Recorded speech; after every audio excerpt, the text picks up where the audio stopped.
Good afternoon. My name is Ellen Gorelick, and I'd like to thank you for being here today to honor Wilma Elizabeth McDaniel. I know that some of you were close personal friends, and we've got family here too, which is really exciting, all the way from Oregon. And that you are especially happy to honor her life today.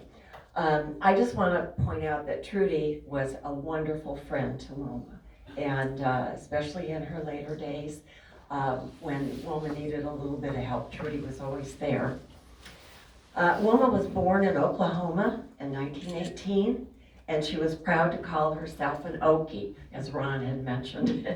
Wilma started writing poetry when she was only 8 years old, and had her first poem published in Oklahoma when she was 14.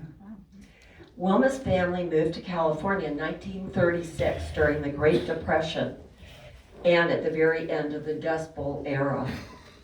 After her father's death, Wilma and her mother made their home in Tulare in 1948.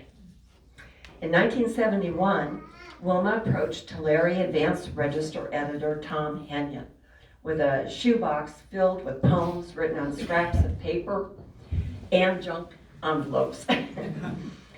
Waste not, want not, I have a feeling she was saying.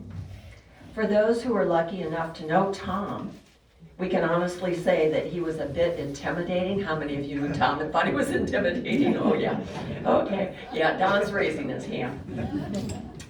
But in actuality, Tom had a heart of gold. It took me a few years, and Jerry too, probably, to figure that one out, but he did. He took her box of poems and promised to look them over.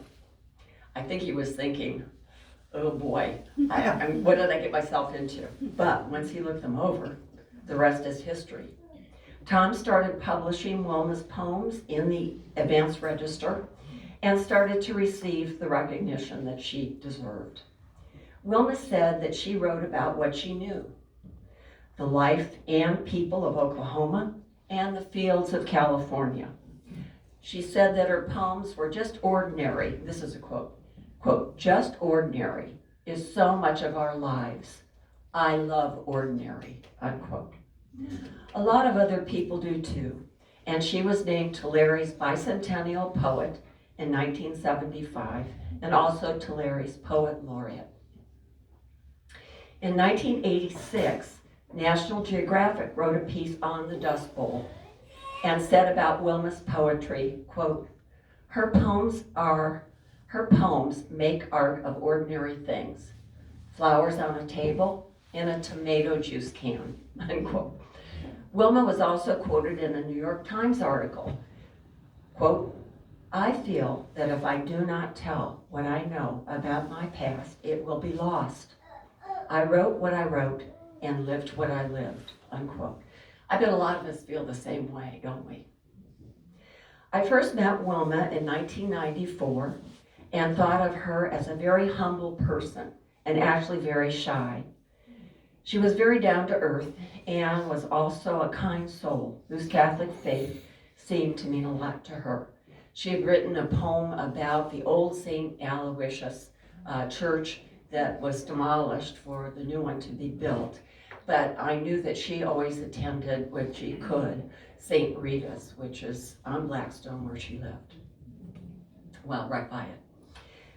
There were many people who recognized Wilma as someone special, and she had many admirers who came to her aid when necessary, and several of those people are here today. Unfortunately, Terry Brazil, who I worked with at the museum, was a very good friend of Wilma's as well, and Helen McCourt, who's honored by having her name on our gift shop.